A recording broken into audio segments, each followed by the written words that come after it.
privileges for prisoners behind bars, but tonight Cate Cauguiran tells us about a new one: condoms. It's one thing to get a soda from a vending machine, but a condom? I think it's kind of strange, to be honest. How about a free condom machine in a jail? In the next 5 years, you can expect to see more machines like these distributing condoms in California state prisons.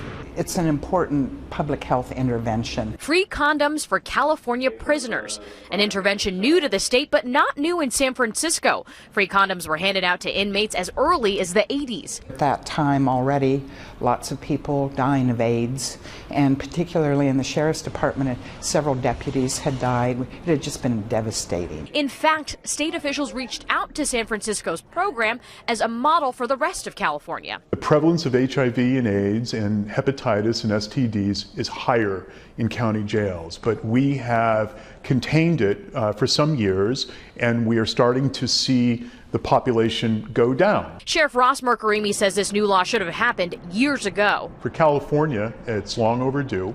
For the United States, it's way long overdue. But not everyone is sold. I'm definitely not comfortable with it being here. I don't believe that it's any way that we should have a reason to access it. Because of another law, inmates aren't allowed to have sex with one another, even if it's consensual. I think we have to be very careful about sending mixed messages to what is permissible and acceptable behavior. But the reality is, people do have, sexual intercourse in prison. And illegal or not, other inmates say it's better to acknowledge the reality instead of ignore it. It's better to be safe than not, right? I think it's good, to have it, for those, who prefer to use it.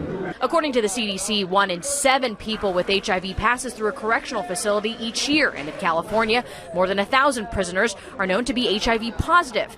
And Sheriff Mercury says this new law will address a bigger picture. And we'll continue to push that envelope and making sure that people see that improving public safety is also about improving public health. In San Francisco, Cate Cauguiran, KPIX 5. California is the second state in the country to adopt this new law. Vermont started offering them in prisons in the 80s.